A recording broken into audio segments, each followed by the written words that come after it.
कर रहा है।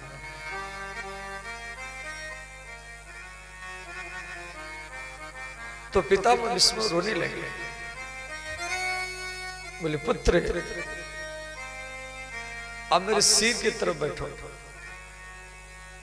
आप हस्तिनापुर की राजा, जिस राजा का मैं आजीवन सुरक्षा किया हूं, आप मेरे सिर की तरफ बैठो। तो युधिष्ठिर महाराज भीष्म के आंसुओं को अपनी कपड़ा में साफ किए। उसके बाद में भीम प्रणाम किए, अर्जुन प्रणाम किए। अर्जुन भीष्म के चरण में रोने लगे। अर्जुन को बात याद आया जब इन्हीं हाथों से अपने पितामह भीष्म को मारा। अर्जुन ने इतना बाण मारा था भीष्म को, 2 बाणों के बीच में 2 अंगुली जा नहीं सकता, इतना बाण मारा। और वही अर्जुन को बचपन का बात याद आया जब मेरे पितामह भीष्म मुझे गोदी में बैठा करके अपने हाथ में भोजन कराते थे। मेरे घर के, मेरे परिवार के, मेरे दादा हैं जो मुझे अपनी गोदी में बैठा करके भोजन पवाते थे, कभी कंधा में बैठा करके घुमाते थे, और इनकी गोदी में बैठ करके इनके दाढ़ी मुझको पकड़ कर मैं खींचता था। और आज वही अर्जुन मैं हूं जो अपने पितामह को मारा। उसके बाद में नकुल सहदेव प्रणाम किए, कुंती प्रणाम की, सुभद्रा प्रणाम की। उसके बाद में द्रौपदी प्रणाम की। द्रौपदी को देख करके पितामह भीष्म रोने लगे, बोले बेटी मुझे क्षमा करना, जिस समय भरी सभा में दुशासन तेरे वस्त्र पकड़ कर ही खींच रहा था, तुझे वस्त्रहीन कर रहा था, तू मेरे ओर देख देख कर रो रहे थे। तेरे मन में ये सोच था जिस सभा में पितामह भीष्म बैठे मेरा कौन बिगाड़ सकता है, परंतु उस समय में तुझे बचाने के लिए नहीं गया। तब से मेरे मन में बहुत बड़ा सोच है, हस्तिनापुर के राजा का सुरक्षा करने वाला गंगा पुत्र भीष्म आज द्रौपदी का सुरक्षा कर नहीं पाया। द्रौपदी क्या सोची होगी कि पितामह भीष्म के सामने दुशासन मेरा वस्त्र पकड़ कर खींच रहा था, पितामह भीष्म एक शब्द भी नहीं बोले। तब से मेरे मन में इस बात का पश्चाताप है कि जीवन में मैं एक बार द्रौपदी को क्षमा मांगूंगा। उसके बाद में श्री भगवान व्यास जी भी भगवान का अवतार है, वो खड़े हैं। तो व्यास जी को देख करके पितामह भीष्म रोने लगे, बोले हे दैपायन वेदव्यास, अब मैं शरीर त्याग करना चाहता हूं।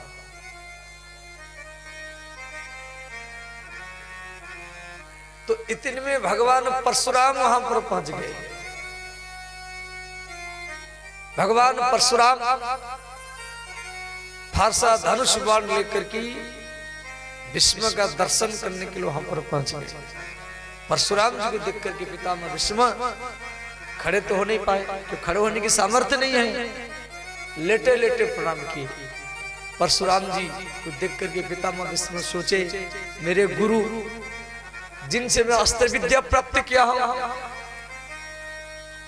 जो मुझे ब्रह्मास्त्र, पाशुपत अस्त्र, नारायण अस्त्र, पर्जन्य अस्त्र, वायु अस्त्र, सूर्यास्त्र, यमास्त्र, चंद्रास्त्र सब सिखाया, वह भगवान परशुराम मेरा दर्शन करने के लिए आया।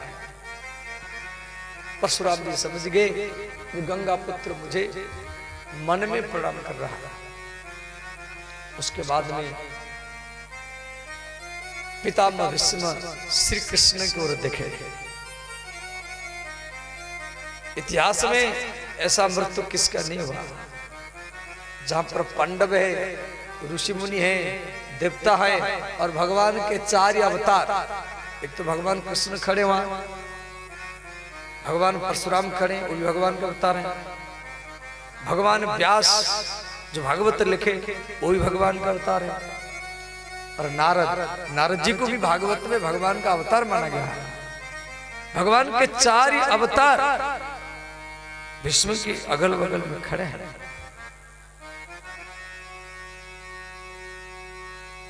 भगवान कृष्ण भीष्म को बोले, गंगा पुत्र आप शरीर त्याग करना चाहते हैं, परंतु धर्मराज युधिष्ठिर को कुछ ज्ञान का उपदेश दीजिए। पितामह भीष्म रोने लगे। पितामह भीष्म बोले, हे द्वारिकानाथ, हे गोविंद, हे वसुदेव नंदन, हे यशोदा नंदन, हे राधा वल्लभ, मेरे प्राण मेरे शरीर से निकलना चाहता है, मुझे बहुत कष्ट हो रहा है। एक स्त्री को पुत्र जन्म देते समय में, एक स्त्री को पुत्र जन्म देते समय में जितना कष्ट होता है, उससे 1000 गुना कष्ट मुझे हो रहा है। मेरी आंखों कुछ दिखाई दे नहीं रहा, मुझे सांस लेने में भी कष्ट हो रहा है, मेरा आवाज रुक रहा है। और इसी परिस्थिति में मैं धर्मराज युधिष्ठिर को कैसे ज्ञान का उपदेश दूंगा। भगवान कृष्ण भीष्म के ऊपर कृपा दृष्टि बरसाया तो भीष्म का सारा दर्द, जो दर्द हो रहा था, वो चला गया। तो पितामह भीष्म विष्णु सहस्त्र नाम स्तोत्र में कृष्ण का स्तुति किए लेटे लेटे। उसके बाद में 56 दिन तक 56 दिन 50 और 6 56 दिन तक लेटे लेटे धर्मराज युधिष्ठिर को उपदेश दिए।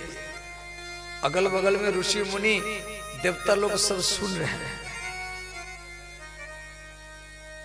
जिसको महाभारत में शांति पर्व में दिया गया है, परंतु भागवत में एक अध्याय में दिया गया है। आप ध्यान देकर सुने। यहां पर पितामह भीष्म को युधिष्ठिर महाराज 5 प्रश्न किए। दान धर्मान राजधर्मान मुख्य धर्मान विभागशः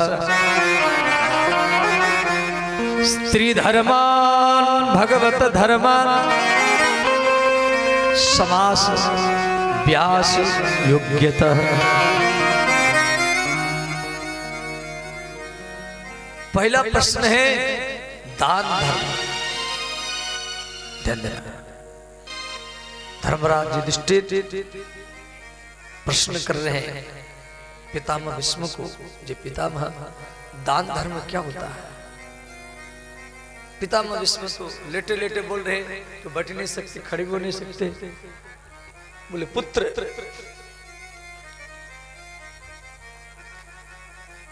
दान करने से धन कभी घटता नहीं है। यदि आप धनवान बनना चाहते हैं तो आपको अच्छे जगह में, अच्छे स्थान में दान करना चाहिए। जिस प्रकार नहाने से शरीर शुद्ध होता है, भगवान के कथा सुनने से मन शुद्ध होता है, उसी प्रकार दान करने से धन ही शुद्ध होता है। श्रोताओ,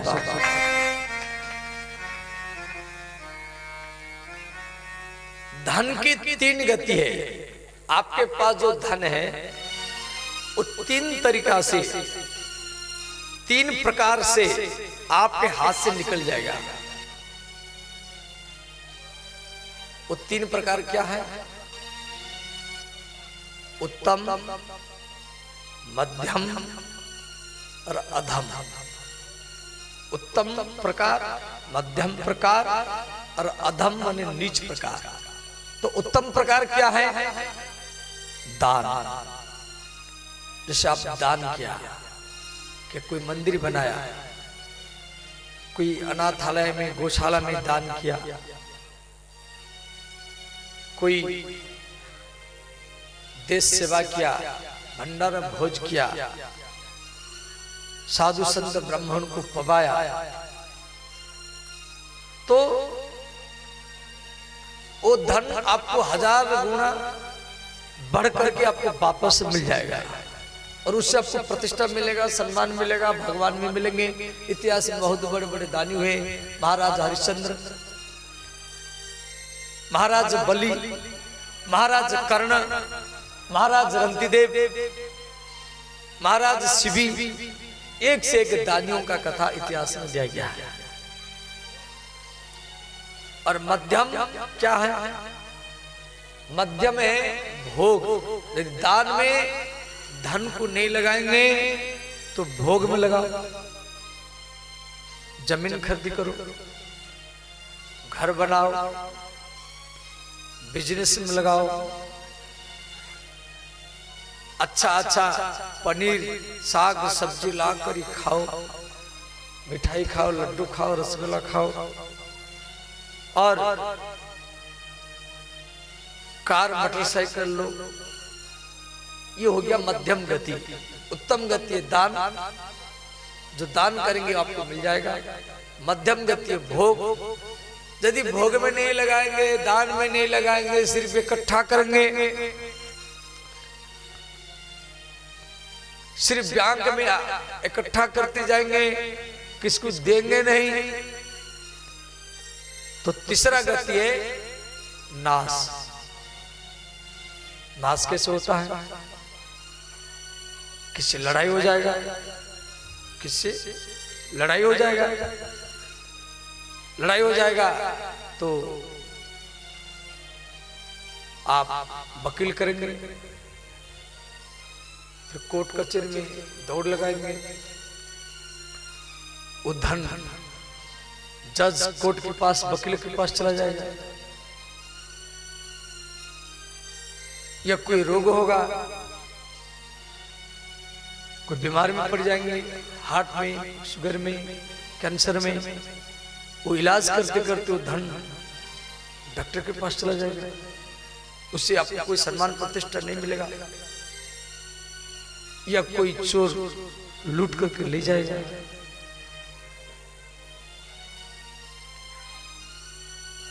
तो ये है अधम गति। भाई कोई वकील है, वो भी पूजा करता है। जब कोई बड़ा केस मेरे पास आए, कोई लड़ाई झगड़ा हो समाज में, समाज में कोई लड़ाई झगड़ा हो, आपस में गोली बंदूक चले, वो केस मेरे पास आ जाए, वही भगवान को पूजा करता है। कोई डॉक्टर जो पूजा करता है, वो भी सोचता है कोई इमरजेंसी, कोई बड़ा पेशेंट मेरे पास आ जाए जो वेंटिलेटर में चढ़े, और उसका इच्छा भी भगवान पूर्ति करते हैं। तो उसमें जो धन लगता है, उसमें आपको प्रतिष्ठा सम्मान नहीं मिलता है, वो नाश, इसी तरीका नाश हो जाता है। तो उत्तम गति है दान, मध्यम गति है भोग, अधम गति है नाश। पितामह भीष्म कह रहे हैं दान धर्मान राज धर्मान। दूसरा प्रश्न है, एक राजा का क्या धर्म है?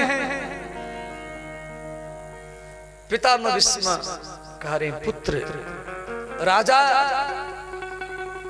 समाज का होता है। राजा के अंदर में ये सोच रहेगा, मैं स्त्री का हूं, मैं पति का हूं, मैं बच्चों का हूं, मैं परिवार वालों का हूं, मैं रिश्तेदार वालों का हूं, तो वो राजा राजनीति में बढ़ नहीं पाएगा। उस समाज में, पंचायत में वो निष्पक्ष विचार कर नहीं पाएगा, वो पक्षपात करेगा। जिस राजा के अंदर में ये सोच आ जाए, मैं स्त्री का नहीं हूं, मैं पति का नहीं हूं, मैं परिवार का नहीं हूं, मैं घर वालों का नहीं हूं, मैं रिश्तेदार वालों का नहीं हूं, मैं गांव का हूं, मैं देश का हूं, मैं समाज का हूं, मैं राष्ट्र का हूं, और वही राजा देश को राम राज्य ही बना सकता है, और वही राजा राजनीति में बढ़ता जाएगा। जैसे आपके प्रधानमंत्री जी हैं, मोदी जी हैं, तो राजा को समाज का बनकर के रहना पड़ता है। पितामह भीष्म का राजधर्म, और ऐसा राजा राम है। राम को मालूम है रावण को मारने के बाद में राम जी सीता से अग्नि परीक्षा मांगे। देवी सीता लंका में अग्नि में प्रवेश किया। माता सीता को जलाने का बात छोड़ो, पहले कपड़ा जलेगा, बाल जलेगा, उसके बाद में शरीर जलेगा। परंतु माता सीता जो कपड़ा पहन रखी थी, वो कपड़ा का एक धागा भी आग में नहीं जला और एक बाल भी नहीं जला।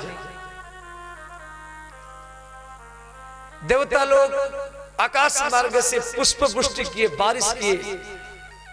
भगवान राम को मालूम है सीता निष्कलंक है, इसके भीतर में कोई भी कलंक नहीं है। उनको वाम भाग में बैठाए, अयोध्या में आए, राम जी राजा बने। माता सीता 33 वर्ष उम्र में अयोध्या की महारानी बनी। परंतु अयोध्या के कुछ लोग जो धोबी जाति के थे, वो सीता माता की चरित्र में संशय किया। रावण ऐसे पकड़ा होगा, उसका 20 हाथ है, वैसे जकड़ा होगा, गोदी में उठा के ले गया होगा, अपने घर में रखा होगा, फिर महल में अशोक वाटिका में रखा होगा। और हमारे राजा अच्छे हैं और हमारी महारानी को रावण उठा लिया था, उनको कैसे स्वीकार किए, ऐसे सीता के चरित्र में संशय किए। अब वो सब धीरे धीरे बात फैलते फैलते राम जी के कान में चला गया। भगवान राम जी को अच्छा नहीं लगा। लक्ष्मण को बोले, लक्ष्मण अयोध्या में एक निंदा चल रहा था, आप देवी सीता को मेरे से अलग कर दो। लक्ष्मण जी बोले, भैया मैं आंखों में देखा अग्निदेव सीता माता को जला नहीं पाए, अयोध्यावासी बोलने से, 2-4 व्यक्ति बोलने से क्या होगा।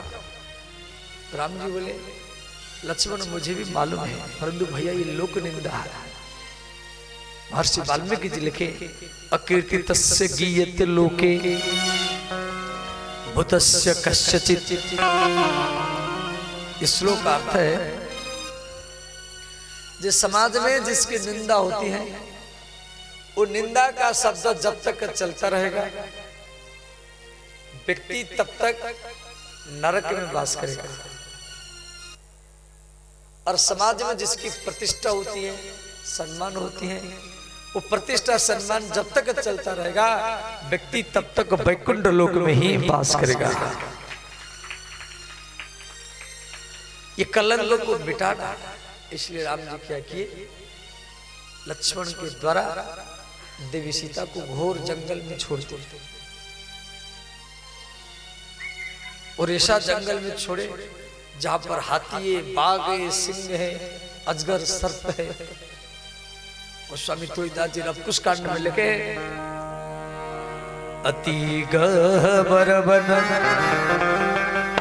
जहान कोई, अति गहबर वन जहान कोई, अति गहबर वन जहान कोई, अति गहबर वन जहान कोई। अति गहबर माने भयंकर जंगल, गहबर शब्द का अर्थ भयंकर जंगल, जहां जाने के लिए व्यक्ति भय करता है, उसी जंगल में माता सीता को लक्ष्मण जी छोड़ करके आए। अति गहबर वन जहान कोई, अति गहबर वन जहान कोई, छारे तात तन करी सो, छारे उतारते तन कर सोई। तन करी सोई छाड़े उतारे तन कर सोई।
श्री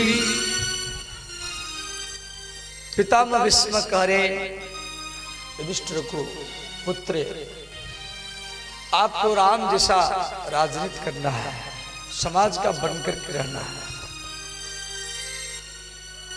दान धर्मान राज धर्मान स्त्री धर्मान, ध्यान देना ये आपकी बात है।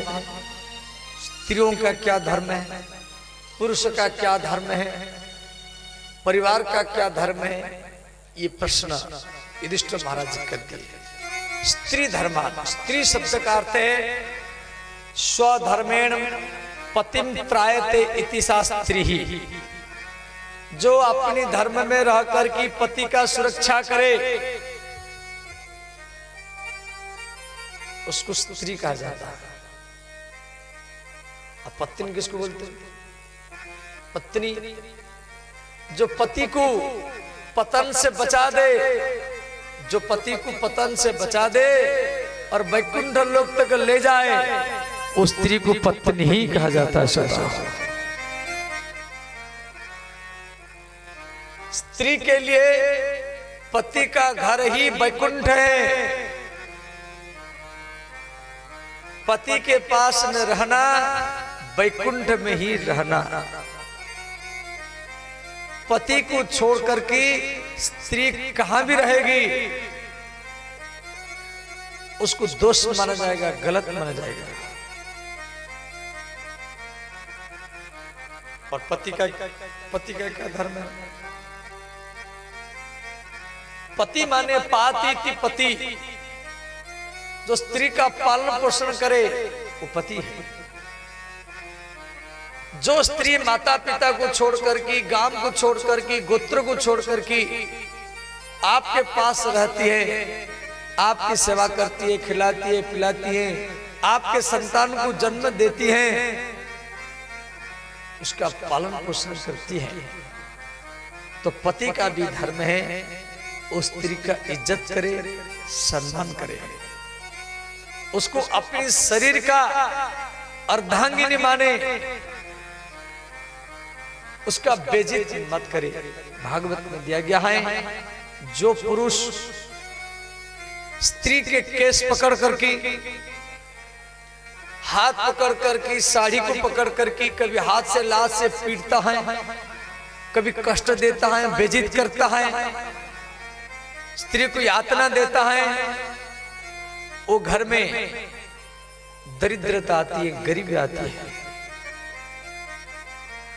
और जो स्त्रियों को नया कपड़ा देकर के, नया वस्त्र देकर के उनको खुश रखता है, और वहीं पर लक्ष्मी वास करती हैं, वहीं पर धन बढ़ता रहता है।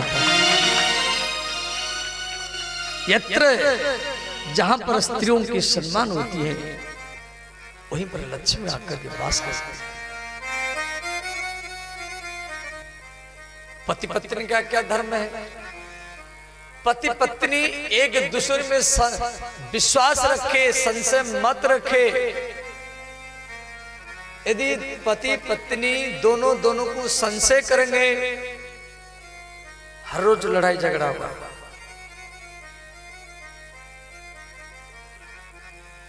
जिस परिवार में पति पत्नी का मन नहीं मिलेगा, वो परिवार में हर रोज लड़ाई झगड़ा होगा।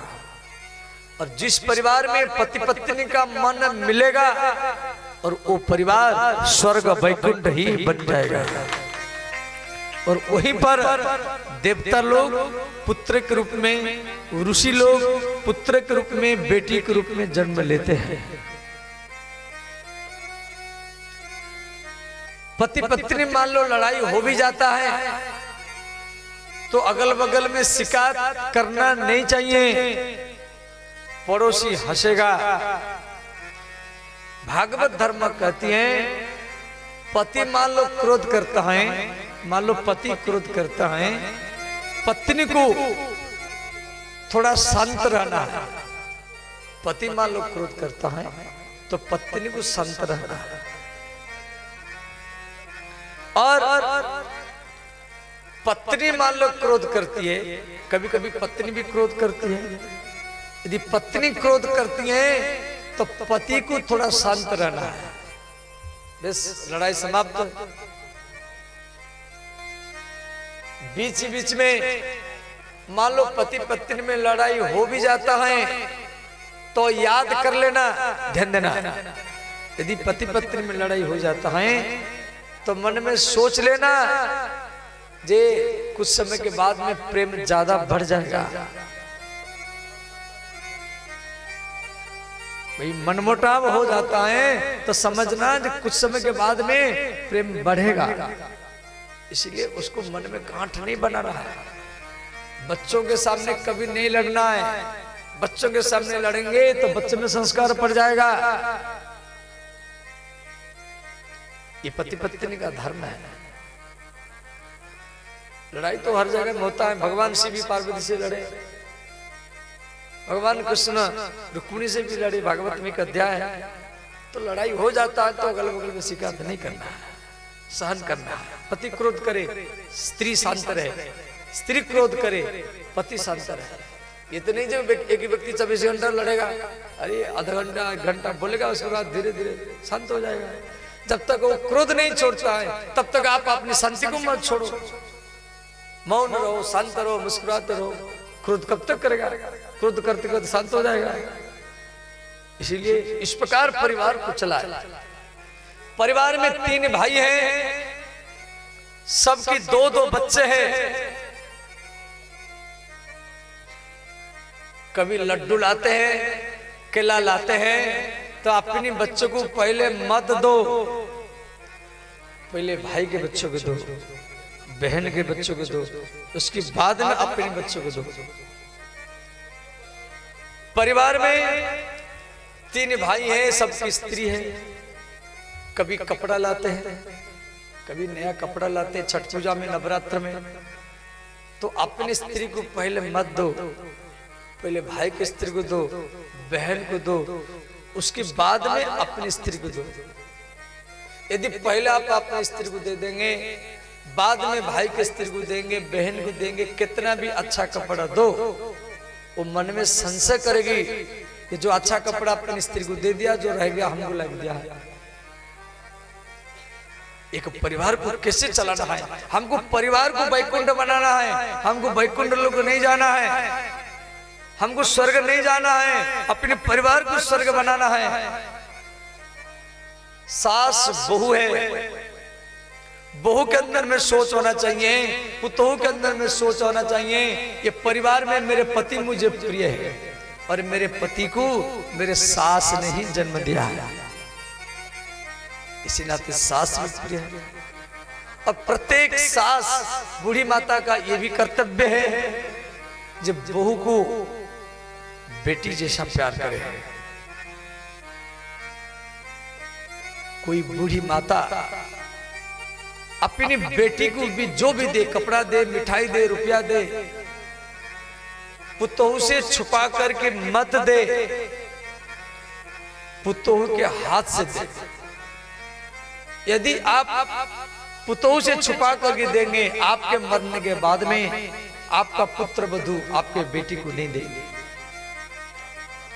और यदि जीते जीते आप अपनी पुत्र वधू के हाथ से देंगे तो उसको आदत पड़ जाएगा, जब मेरे सास देती थी और मुझे सारा जिंदगी भरी देना ही पड़ेगा। दान धर्मान राजधर्मा स्त्री धर्मा भगवत धर्मा। चौथा प्रश्न, एक भक्त का क्या धर्म है? देखो, भक्त 3 प्रकार के होते हैं। भक्त 3 प्रकार के होते हैं, साधारण, मध्यम, उत्तम। तो साधारण भक्त कौन है? जो केवल जाकर के मंदिर में प्रणाम करता है, मंदिर में फूल चढ़ाता है, मंदिर में अगरबत्ती चढ़ाता है, वो साधारण भक्त होता है। दूसरा है मध्यम, जो मंदिर में और संत में दोनों में भगवान को देखता है, वो मध्यम प्रकार के भक्त होता है। तीसरा है उत्तम। उत्तम कौन है? जो सब में, पुरुष हो, स्त्री हो, विरोधी हो, प्रेमी हो, जो सब में भगवान को देखता है, उसको उत्तम कोटि का भक्त ही कहा जाता है। भक्तमाला में कथा है, भक्तमाला ग्रंथ है। श्री नामदेव जी का नाम आप सुने होंगे। महाराष्ट्र के रोटी बना रहे थे, तो एक कुत्ता एक रोटी लेकर के चला गया। अच्छा, आप थोड़ा विचार करो, आप रोटी बना रहे हैं और एक कुत्ता रोटी लेकर के चला गया, तो आप क्या करेंगे? आप डंडा लेकर के पीछे भागेंगे, हल्ला गुल्ला करेंगे, कुत्ता ले गया, चिल्लाएंगे, दूर दूर करेंगे। परंतु नामदेव जी डंडा लेके नहीं गए, हल्ला गुल्ला नहीं किए, दूर दूर भी नहीं किए। कुत्ता रोटी लेकर के चला गया, तो नामदेव जी घी का कटोरी लेकर के पीछे भाग रहे हैं और करे, रुको रुको रुको, ये सूखी रोटी है, अच्छा नहीं लगेगा, ये सूखी रोटी है, अच्छा नहीं लगेगा, मैं थोड़ा सा घी लगा दूंगा, फिर खा लेना। वो कुत्ता से बात करें और अंतिम में उसी कुत्ता से भगवान कृष्ण को ही प्रकट होना पड़ा। कुत्ता से भगवान कृष्ण प्रकट हो गए। सत्यम विधातृ भृत्य भाषितम ध्यान, भागवत का श्लोक है।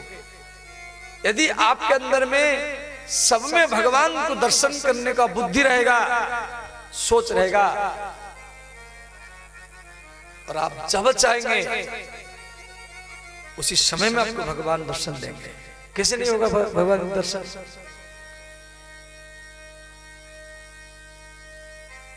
भक्त तो जो भी बोलेगा, झूठ भी बोलेगा, और झूठ को सच करना भगवान का कर्तव्य है।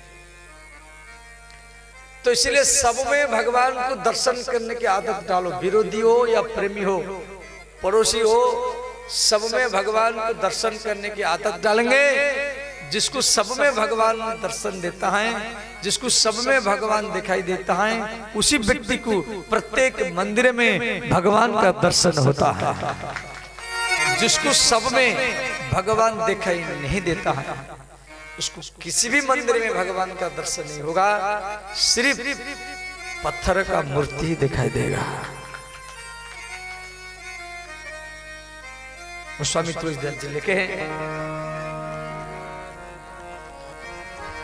सिया राम मय सब जग जानी, सिया राम मय सब जग जानी, सिया राम मय सब जग जानी, सिया राम मय सब जग जानी, करहु प्रणाम जोरी जुग पानी, करहु प्रणाम जोरी जुग पानी, करहु प्रणाम जोरी जुग पानी, करहु प्रणाम जोरी जुग पाई।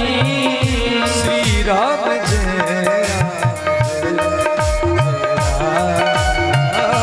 श्री राम जय राम जय जय राम, श्री राम जय राम जय जय राम, श्री राम जय राम जय जय राम।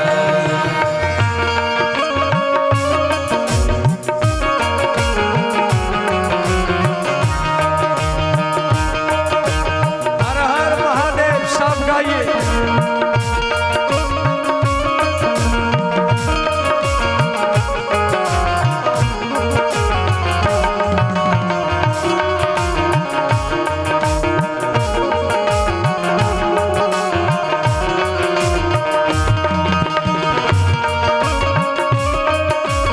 श्री राधे।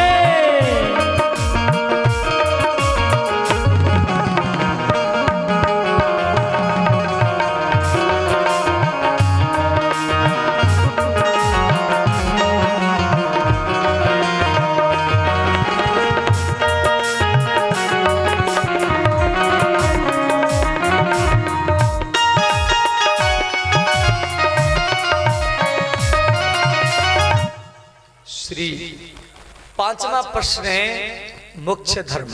मोक्ष धर्म क्या है? मोह से मोह और क्षय से क्षय हो जाता है। जिसकी मोह क्षय हो गया माने आसक्ति समाप्त हो गया, किसके प्रति लगाव न हो। देखो ध्यान देना, आपका लगाव जिसके प्रति होगा आपका मन उधर बार बार भागेगा। ध्यान देना, आप भीतर से जिसका होंगे आपका मन उधर ही भागेगा। भागवत धर्म कहते हैं जैसे आप यदि भीतर से स्त्री का होंगे तो मन स्त्री को भागेगा, पूजा करते समय भी भागेगा। आप किसी पुरुष के होंगे तो मन पुरुष की ओर भागेगा। यदि आप बच्चों के होंगे तो मन बच्चों की ओर भागेगा। यदि आप भीतर से रुपया के होंगे तो मन रुपया की ओर भागेगा। यदि आप भीतर से सम्मान प्रतिष्ठा का होंगे तो मन सम्मान प्रतिष्ठा की ओर भागेगा। यदि आप भीतर से भगवान को होंगे तो मन भगवान की ओर ही भागेगा। हम पूजा तो करते हैं परंतु हम भीतर से भगवान का नहीं है। पूजा करना अलग बात है और भक्ति प्राप्त करना अलग बात है। भक्ति कैसे मिलेगा? जब आप भीतर से भगवान को होंगे। भीतर से भगवान के कैसे होंगे, कैसे जानकार होगा, कैसे मालूम पड़ेगा हमें भगवान का है या नहीं है? उसकी परीक्षा आप स्वयं करेंगे। जब आपका मन यदि सहज में भगवान को भाग रहा है, बिना लगाए भी भाग रहा है, तो समझना भगवान के पूरा हो गए।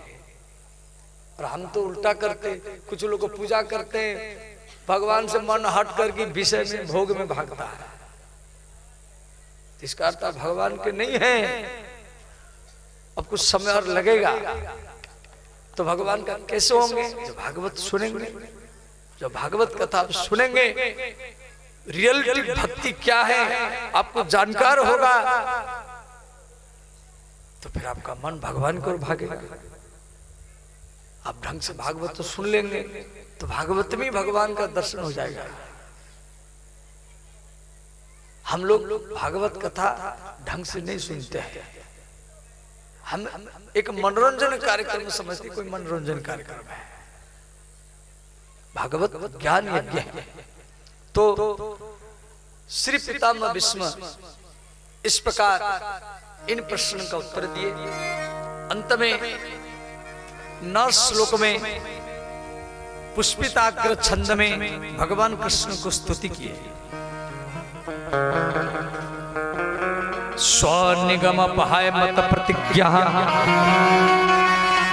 ऋतम अधिकर्तुम अवप्लुतो रथस्य। ये श्लोक का अर्थ है, पितामह भीष्म महाभारत युद्ध से पहले प्रतिज्ञा किए थे। पहले तो भगवान कृष्ण प्रतिज्ञा किए थे बलराम जी के सामने। क्यों? महाभारत युद्ध में बलराम जी नहीं थे, वो तीर्थ करने के लिए चले गए थे। और बलराम जी कृष्ण को बोल कर गए थे, कन्हैया महाभारत युद्ध होगा, मैं तीर्थ करने के लिए जा रहा हूं, किसका साथ मत देना, ना कौरवों का ना पांडवों का। भगवान कृष्ण अपने भाई के सामने प्रतिज्ञा की, बोले भैया मैं अस्त्र नहीं उठाऊंगा, आपके चरण में मैं सगंध खा रहा हूं, मैं अस्त्र नहीं उठाऊंगा। यदि अस्त्र नहीं उठाऊंगा तो मेरे साथ कौन लड़ेगा? कोई नहीं लड़ेगा। बलराम जी सुरक्षित करके चले गए, तीर्थ करने के लिए चले गए। पितामह भीष्म पहले दुर्योधन को भेजे, देखो युद्ध होगा, जाओ द्वारिका भगवान कृष्ण से सहायता मांगो। तो भगवान कृष्ण सोए थे, तो दुर्योधन गया सहायता मांगने के लिए। वो जाकर के सिर की तरफ बैठा, पीछे से युधिष्ठिर महाराज अर्जुन को भेजे, जो दुर्योधन गया द्वारिका सहायता मांगने के लिए, आप भी जाओ।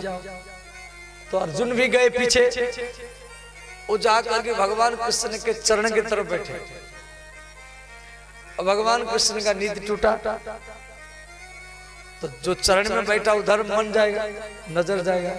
तो भगवान बोले, पार्थ मित्र कब से आया? तो दुर्योधन सिर की तरफ बैठा था।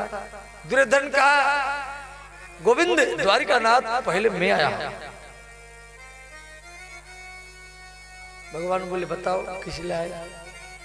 दुर्योधन ने कहा, जब महाभारत युद्ध होगा, मैं आपसे सहायता मांगने के लिए आया।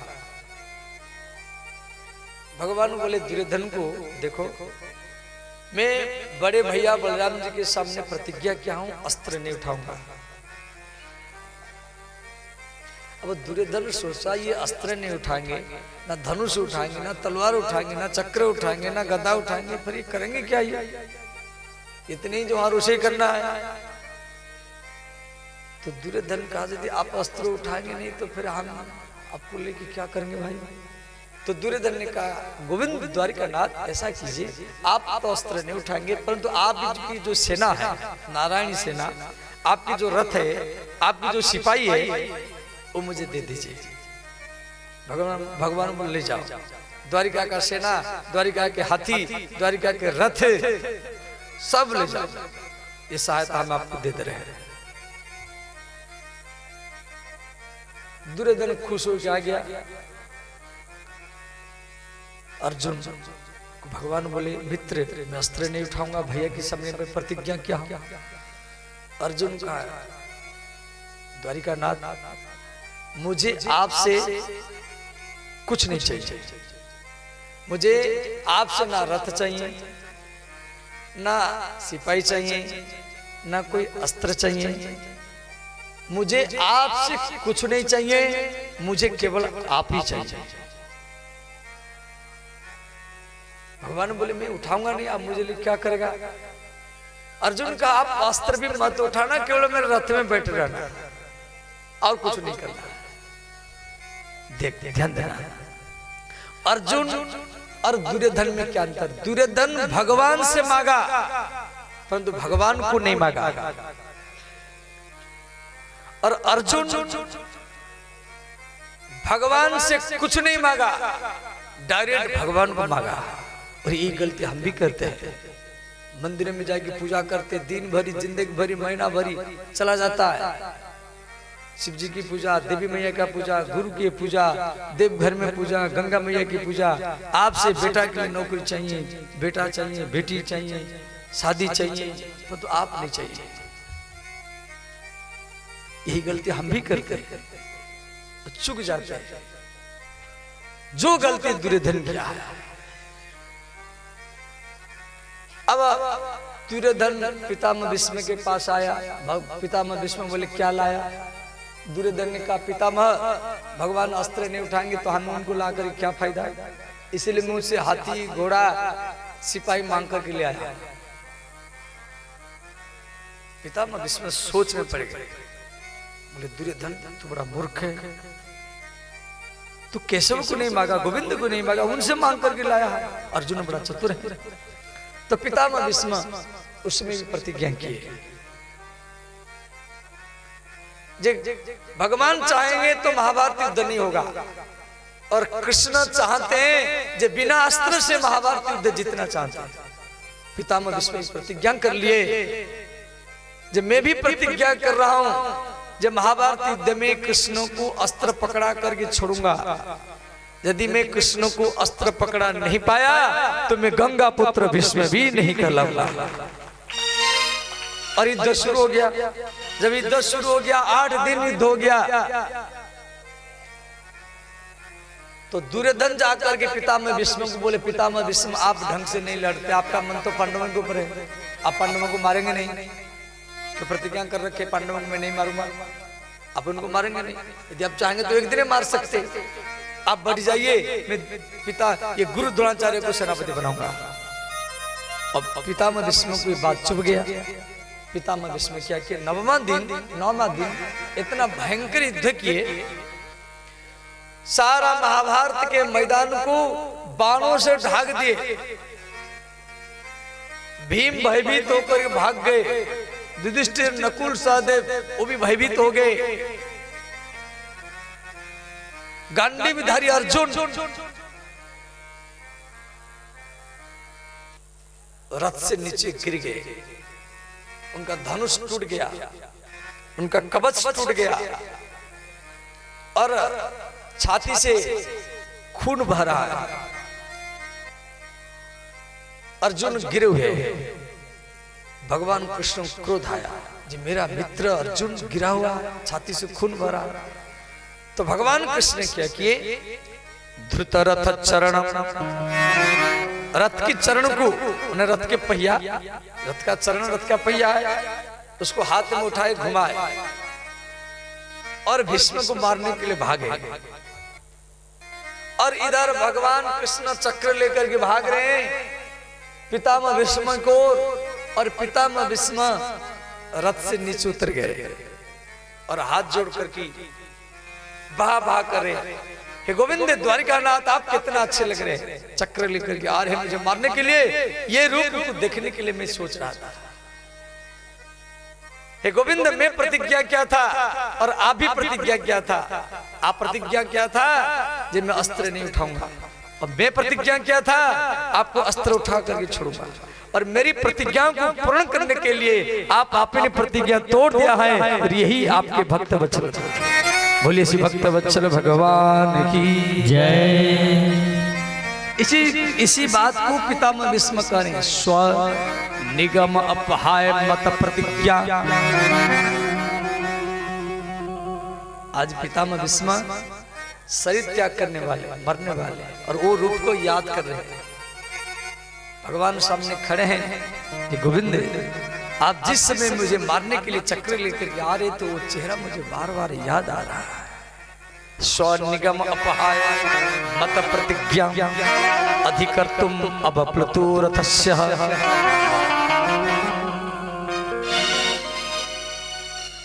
पितामह भीष्म 9वां दिन युद्ध हो गया, 10वां दिन युद्ध शुरू हो गया।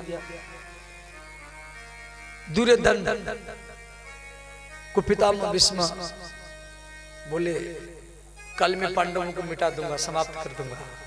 5 बार निकाल करके रख दिए, और आज शाम को अपनी पत्नी को भेज रहा, मैं इसको आशीर्वाद दूंगा, तुझे पतिव्रता का बल मिलेगा।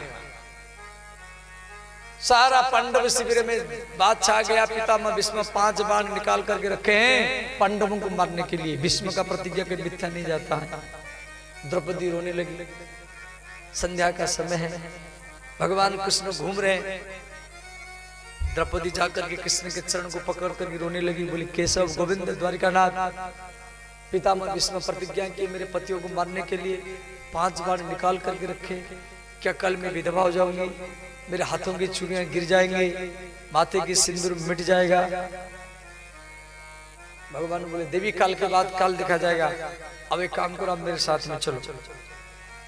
भगवान कृष्ण क्या किए, द्रौपदी को साथ में लेकर गए। संध्या के समय में पितामह भीष्म युद्ध से आए हैं, नहा धोआ करके माला लेकर की गायत्री मंत्र जाप कर रहे हैं, और भगवान बाहर में रहे। द्रौपदी को बोले भीतर में जाओ, 5 बार प्रणाम करना है, 5 बार घूंघट लगा करके प्रणाम करना है, मुख मत खोलना। अब पितामह भीष्म सोचे ये दुर्योधन की पत्नी आई है आशीर्वाद लेने के लिए, और जैसे द्रौपदी जाकर के प्रणाम की, पितामह भीष्म हाथ उठा करके आशीर्वाद दिए, अखंड सौभाग्यवती भव, और 5 बार प्रणाम किए, 5 बार आशीर्वाद दिए। पितामह भीष्म बोले बेटी बार बार प्रणाम क्यों करते हैं, मुख खोलो, घूंघट लगाना क्या जरूरत है, हम तो आपके दादा हैं। और जैसे द्रौपदी घूंघट खोली, पितामह भीष्म सोच रहे थे दुर्योधन की पत्नी आई होगी, परंतु ये तो पांडवों की पत्नी द्रौपदी है। द्रौपदी रोने लगी, बोली पितामह अब मेरे पतियों को मारने के लिए 5 बार निकाल करके रखे, और मुझे 5 बार अखंड सौभाग्यवती होने का आशीर्वाद दिया। यदि आप मेरे पतियों को कल मार देंगे तो आपका दिया हुआ आशीर्वाद झूठा हो जाएगा। पितामह भीष्म धर्म संकट में आ गए, बोले बेटी आपके साथ में कौन है। द्रौपदी ने कहा पितामह मेरे साथ में भगवान कृष्ण है, बाहर में खड़े हैं। गंगा पुत्र भीष्म दौड़ करके श्री कृष्ण के चरण में जाकर के प्रणाम किए। भगवान भीष्म को पकड़ करके उठाए। पितामह भीष्म बोले गोविंद बड़े धर्म संकट में हो, मैं दुर्योधन को वचन दिया हूं पांडवों को मारने के लिए, और इधर द्रौपदी को आशीर्वाद दिया हूं अखंड सौभाग्यवती होने के लिए। ये दो बात मैं कैसे रखूंगा, इसीलिए कल में जब युद्ध करूंगा एक ऐतिहासिक युद्ध करूंगा, एक वीर को संग्राम के मैदान में कैसे शरीर त्याग करना चाहिए, ये मैं तीसरा मार्ग अपनाऊंगा। अब 10वां दिन युद्ध शुरू हो गया। पितामह भीष्म रथ को लेकर के संग्राम के मैदान में खड़े हैं, पांडवों का इंतजार कर रहा है, आज मेरे सामने कौन आता है देखता। 5 बाण रथ में रखा हुआ। भगवान कृष्ण पांडवों को बोले पांडव सावधान, यदि आज कोई भीष्म के सामने जाएगा उसका मृत्यु निश्चित होगा। तो पांडव बोले फिर क्या करना पड़ेगा। भगवान बोले काम करो, श्रीखंडी को सेनापति बनाओ। ये श्रीखंडी कौन है, ये काशी देश की, ये श्रीखंडी पिछले जन्म में थी अंबालिका, अंबिका अंबालिका, ये काशी के 3 राजकन्या थी। भीष्म जब युवक थे सब राजाओं को हरा करके ये 3 कन्याओं को हस्तिनापुर ले गए थे। भीष्म के 2 भाई चित्रवीर्य और विचित्रवीर्य, दोनों के साथ अंबिका का शादी कराए। अंबालिका बोली आप मेरे साथ शादी कीजिए। भीष्म बोले मैं प्रतिज्ञा कर चुका हूं अपने पिता शांतनु के सामने मैं शादी नहीं करूंगा। तो अंबालिका ने क्या की, परशुराम जी के पास शिकायत किया। पृथ्वी दिग्विजयी भगवान परशुराम भीष्म को बुलाए। भीष्म परशुराम जी का शिष्य है, बोले बेटा आप इसको लाए थे, इसके साथ शादी करो। भीष्म बोले पिता गुरुजी मैं अपने पिता शांतनु को वचन दे चुका हूं बचपन में, जो आजीवन में कुमार बन करके रहूंगा, शादी नहीं करूंगा। परशुराम जी नाराज हो गए, बोले भीष्म या तो इससे शादी करना पड़ेगा या तो मेरे साथ युद्ध करना पड़ेगा, इन दोनों बात से एक चुनना पड़ेगा। तो पितामह भीष्म बोले ठीक है, यदि आपकी इच्छा है तो मैं आपके साथ लड़ सकता हूं। तो श्री कथा तो बहुत लंबा है। भीष्म और परशुराम दोनों में 23 दिन तक युद्ध हुआ, 23 दिन तक लगातार। और उस युद्ध में परशुराम जी हारे, 3 बार हारे और भीष्म जीते। तो अंबालिका देख रही थी कि जिसका गुरु हार गया फिर उसको कौन मार सकता है। तो अंबालिका जाकर के फिर तपस्या किया और वही अंबालिका श्री द्रुपद महाराज जी के यज्ञ कुंड से शिखंडी के रूप में जन्म लिया। शिखंडी जब जन्म लिया था पहले वो स्त्री था और धीरे धीरे वो नपुंसक बन गया, ना पुरुष ना स्त्री। और पितामह भीष्म का एक सहज प्रतिज्ञा है कि किसी भी स्त्री के ऊपर बाण नहीं चलाते। और भगवान कृष्ण को इसको मालूम था। श्री कृष्ण ने क्या किया, अर्जुन को बोले अर्जुन आप सब पीछे हो जाओ, शिखंड को आगे कर दो। अब पितामह भीष्म संग्राम के मैदान में अर्जुन का इंतजार कर रहे हैं, पांडव का इंतजार कर रहे हैं और सामने शिखंडी आ गया रथ लेकर के। भाई एक पहलवान को पहलवान प्रिय है, एक पतिव्रता स्त्री को पति प्रिय है, एक गैया को हरी हरी घास प्रिय है, एक ब्राह्मण को निमंत्रण प्रिय है। उसी प्रकार पितामह भीष्म को संग्राम का मैदान ही प्रिय होता है। और उसके सामने एक नपुंसक शिखंडी पितामह भीष्म को अच्छा नहीं लगा, ये तो बेइज्जती है। पितामह भीष्म अपने सारथी को बोले अब हम युद्ध नहीं करेंगे, रथ को घुमा दो। तो सारथी ने क्या किया, रथ घुमा दिया और पितामह भीष्म घूम चुके हैं, रथ घूम चुका। और इधर भगवान कृष्ण शिखंडी को बोले क्या देख रहे हैं, बाण चला। शिखंडी ने क्या क्या बाण चलाया और पहला बाण भीष्म के पीठ में लगा, 2-4 बाण। तो भगवान कृष्ण अर्जुन को बोले मित्र इस शिखंडी के बाण में इतना सामर्थ्य नहीं, ताकत नहीं जो भीष्म के कवच को भेदन कर सके, वो पीठ में जाके टूट जाता है। अब बाण चलाओ। अर्जुन चिंतित हो गए, बोले केशव पितामह भीष्म रथ घुमा दिए हैं और पीठ की तरफ से कैसे बाण चलाऊंगा। भगवान बोले मित्र गंगा पुत्र जब तक कौरवों के पास रहेगा तब तक आप महाभारत युद्ध जीत नहीं पाएंगे, ये धर्म युद्ध लड़ रहा है, इसीलिए आप बाण चलाइए। अब भगवान कृष्ण जब बार बार बोले तो अर्जुन बाण चलाया और बाण मारता गया और पितामह भीष्म के पीठ में बाण लग करके और छाती की तरफ एक एक बीता 2-2 बीता बाण निकलता था। और अर्जुन बाण मारता जा रहा है, चरण से लेकर के मस्तक तक भीष्म के शरीर को बाण में भर दिया, इतना बाण चलाया। अच्छा पितामह भीष्म यदि चाहते, अरे एक बाण मान लो अर्जुन छोड़ा, एक बाण में तो व्यक्ति नहीं मरेगा, तो पितामह भीष्म घूम करके अर्जुन को भी मार सकते थे कि उनके पास में बाण था, रथ में रखा हुआ था, तो क्यों नहीं मारे। पितामह भीष्म कृष्ण को देख रहे हैं, जो अर्जुन के रथ में कृष्ण बैठे हैं और अर्जुन पीठ की तरफ से मुझे बाण चला रहा है और भगवान कृष्ण उसको रोक नहीं रहे। इसका अर्थ यह है कृष्ण की इच्छा है जब मेरा मृत्यु हो, यदि मेरे मृत्यु से कृष्ण प्रसन्न है तो वही मेरा इच्छा है, मैं अर्जुन को पर बाण नहीं चलाऊंगा। अर्जुन बाण चलाता जा रहे हैं, पितामह भीष्म बार बार आशीर्वाद देते जा रहे हैं, हे कुंती पुत्र अर्जुन तेरा विजय हो, हे कृष्ण मित्र अर्जुन तेरे चरण में मेरा प्रेम हो। और इसे बार बार आशीर्वाद देते जा रहे हैं और अंतिम में जब भीष्म के शरीर में बाण भर गया, पितामह भीष्म रथ से नीचे गिर गए। और इधर श्री धर्मराज युधिष्ठिर अर्जुन के पास आए, बोले भैया ये आप गलत किया है, पितामह एक बूढ़े व्यक्ति है, एक बूढ़े व्यक्ति और वो हमारे घर का है, और एक बूढ़े व्यक्ति के ऊपर इस प्रकार बाण चलाना नहीं चाहिए था।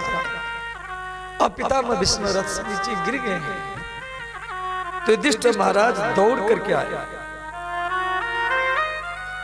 भीम अर्जुन सब दौड़ करके आए। इधर पांडव भी दौड़ करके आ गए।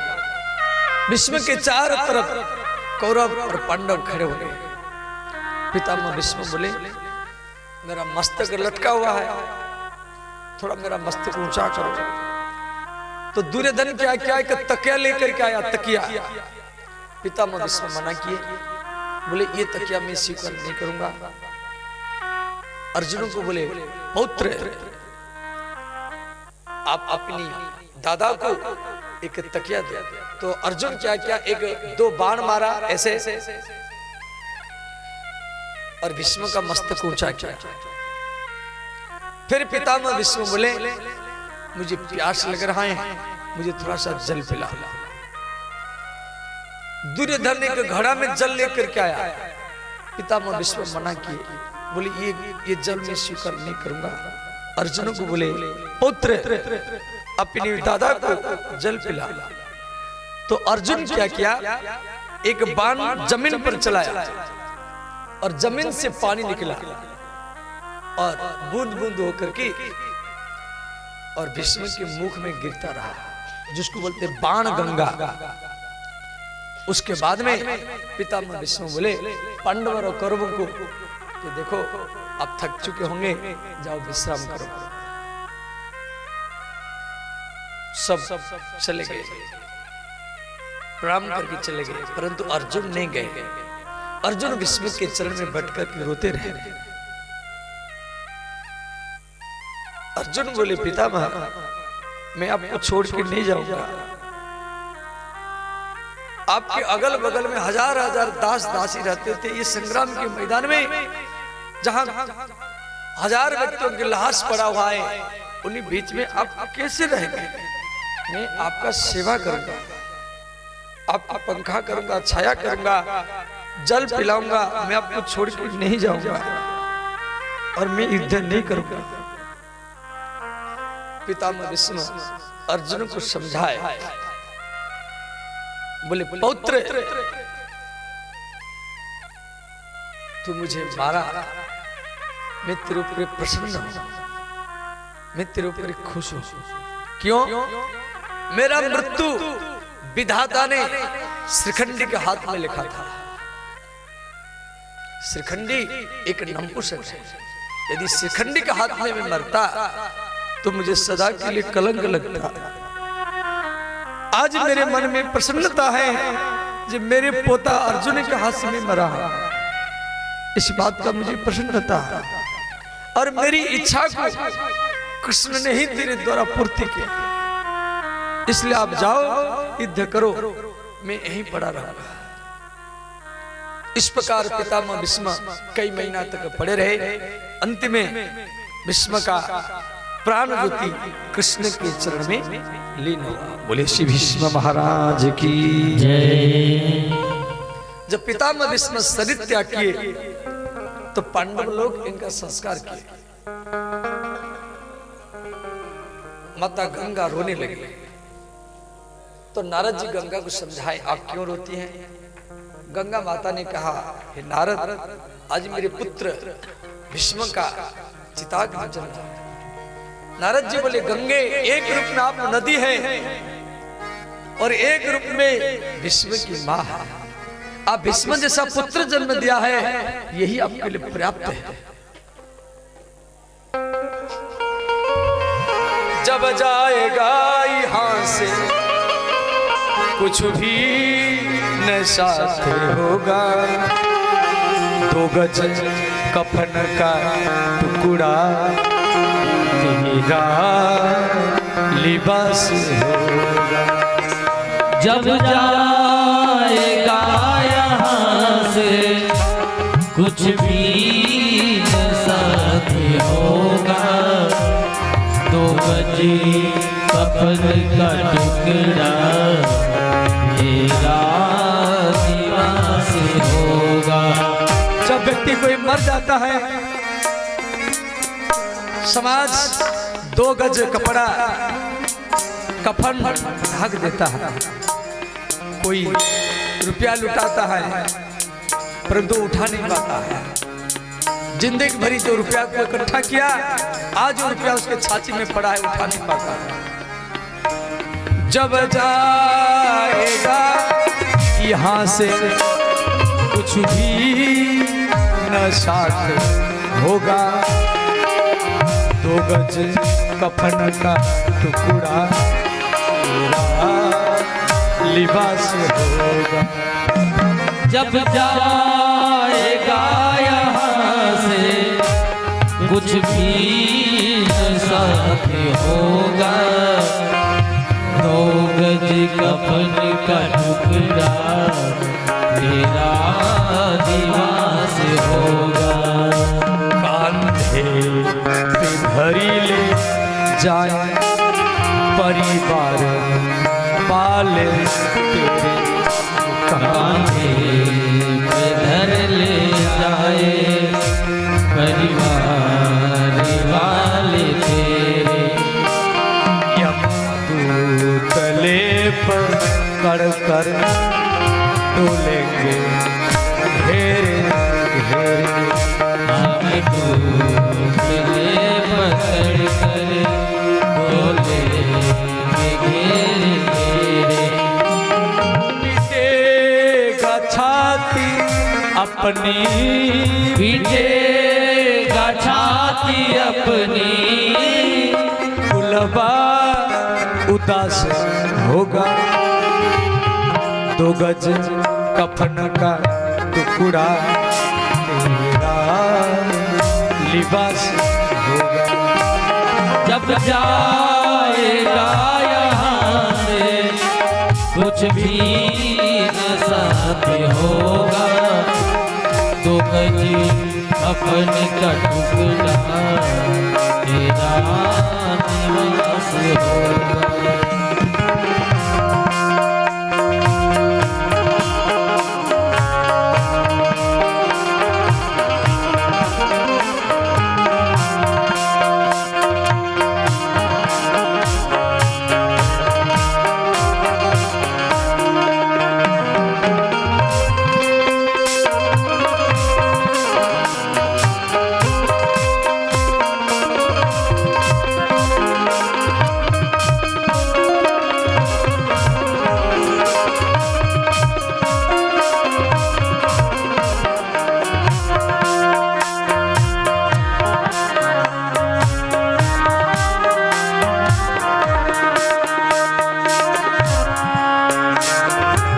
कोई मरने के बाद समाज राम नाम सत्य करते हुए स्मशान को ले जाता है।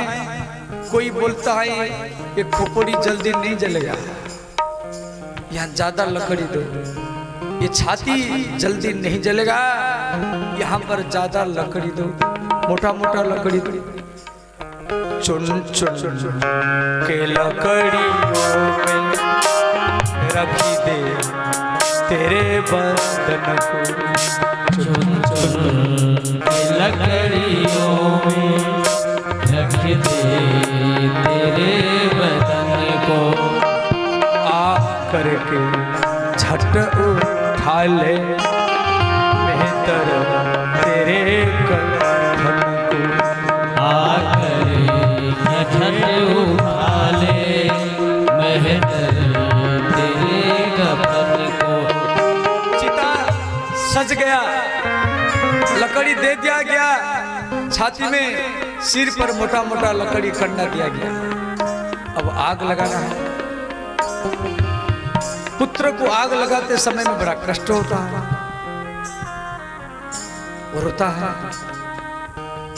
दे देगा आग तुझ में, दे देगा आग तुझ में, दे देगा आग तुझ में बेटा जो खास होगा, 2 गज कफन का टुकड़ा तेरा लिबास होगा।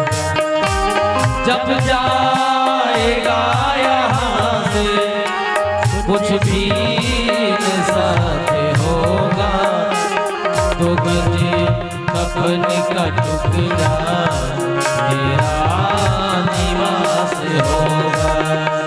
दे देगा आग तुझ में, दे देगा आग तुझ में बेटा जो खास होगा, 2 गज कफन का टुकड़ा तेरा लिबास होगा।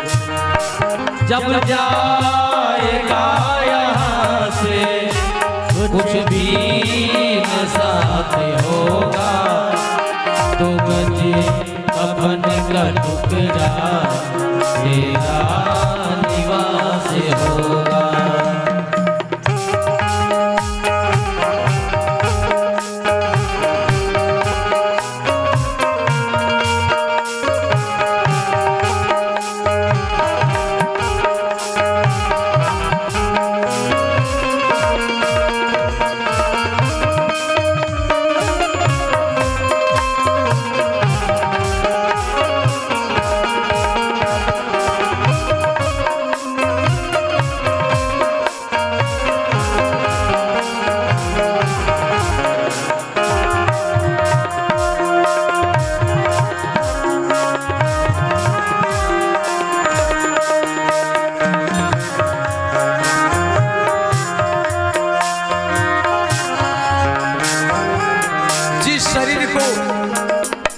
खिलाया पिलाया कपड़ा पहराया, आज वो शरीर भस्म हो गया, राख बन गया, मिट्टी में मिल गया।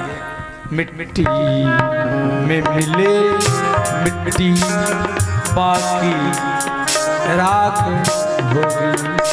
मिट्टी में मिले मिट्टी बाकी राख होगी। इतना सुंदर शरीर और आज भस्म हो गया। जिसको माता पिता खिलाए पिलाए कपड़ा पहनाए, आज वो शरीर राख बन गया।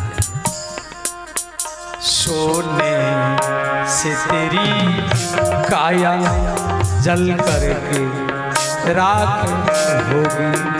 सोने से तेरी काया जल करके राख होगी। काया, काया माने शरीर, काया माने शरीर। सोने से तेरी काया जल करके राख होगी। सोने से तेरी काया जल करके राख होगी। दुनिया को त्याग तेरा, दुनिया को त्याग तेरा, दुनिया को त्याग तेरा, दुनिया को त्याग तेरा। दुनिया जब आप जन्म लिए तो भी निया था, और जब आप मरे तो भी निया। निया माने आग।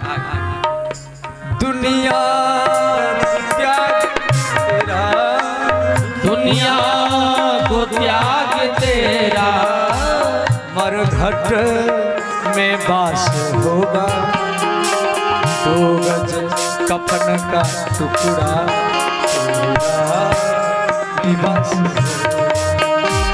जब जाएगा यहाँ से कुछ भी न साथ होगा, 2 गज कफन का टुकड़ा तेरा निवास होगा। हे हरि हे हरि हे हरि हे हरि हे हरि हे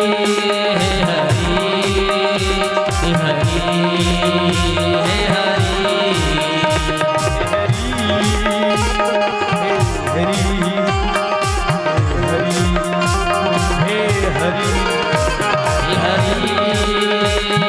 हे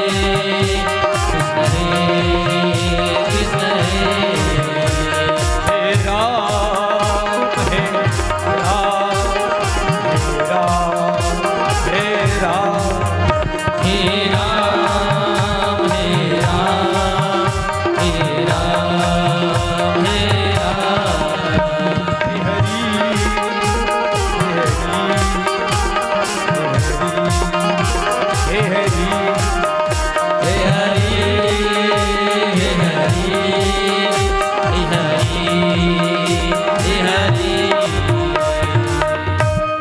इस प्रकार पितामह भीष्म का अंतिम संस्कार पांडवों को किए। यहाँ तक कथा आप लोगों को श्रवण किया। परंतु पितामह भीष्म की पिछले जन्म की कथा देवी भागवत में बड़ा विस्तार में दिया गया है। पितामह भीष्म पिछले जन्म में द्यो नाम के वसु थे। वशिष्ठ ऋषि का इनको अभिशाप था, जो गंगा माता की गर्भ से जन्म लिए थे। तो यहाँ तक चरित्र हम लोग